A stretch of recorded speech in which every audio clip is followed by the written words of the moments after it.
سوال: بزرگان دین جو اب اس دنیا میں نہیں، کیا ان کا ہماری زندگیوں سے کوئی تعلق ہے؟ کیا ہم ان کو وسیلہ بنا کر دعا مانگ سکتے ہیں؟ جواب: خواتین و حضرات، میں اس بارے میں بہت مرتبہ گفتگو کر چکا ہوں کہ اس دنیا سے تعلق نہ ہونا اور زندگی کا نہ ہونا، یہ دونوں بڑے عجیب و غریب مسائل ہیں۔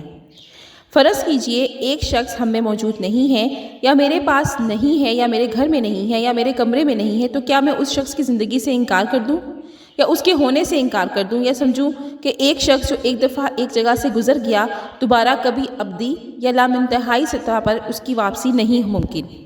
تو مین کویسچن شاید یہ نہ ہوگا، اگر کسی طور بھی دنیا سے گزر گئے لوگ زندہ ہیں، بزرگی حیات میں ہیں یا بزرگی وجود میں ہیں، یا اپنی قبروں میں یا اپنی زندگیوں میں، تو کیا ہم ان سے کسی قسم کی استمداد طلب کر سکتے ہیں یا نہیں؟ میں نے اپنے ایک لیکچر مقام وسیلہ میں یہ تمام باتیں ایکسپلین کی ہیں، مگر ایک بات ان تمام لوگوں سے جو قرآن کو پڑھتے ہیں پوچھنا چاہتا ہوں کہ قرآن کی ایک آیت ہے جس کا ترجمہ ہے سورۃ النساء آیت نمبر 64: اے پیغمبر، اگر لوگ تمہارے پاس آئیں اور خدا سے مغفرت کی دعا مانگے اور تو بھی ان کے لیے مغفرت کی دعا مانگے تو پھر ہم بخشنے والے ہیں۔ یہاں ایک بڑی عجیب سی بات ہے کہ اللہ نے اپنا ذکر پہلے کیا کہ اگر وہ اللہ سے اپنی مغفرت کی دعا مانگے اور تو بھی ان کی مغفرت کی دعا مانگے،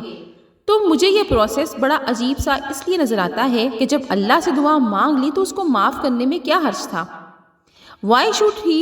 really get the order of مغفرت back to the prophet؟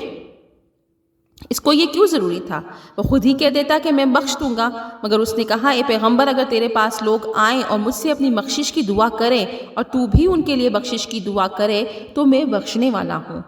خواتین و حضرات، بات صرف اتنی سی ہے کہ جب رسول اللہ صلی اللہ علیہ وآلہ وسلم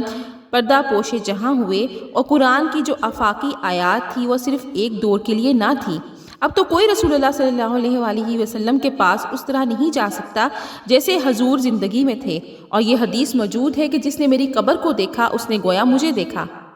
اب بھی اگر آپ میں سے کوئی وہاں جائے اور بقول قرآن اللہ سے اپنی مغفرت کی دعا مانگے اور رسول اللہ سے کہے کہ یا رسول اللہ آپ بھی میرے لیے بخشش کی دعا مانگے، تو قرآن کی آیت تو تبھی پوری ہوتی ہے کہ پھر اللہ بخشنے والا مہربان ہے۔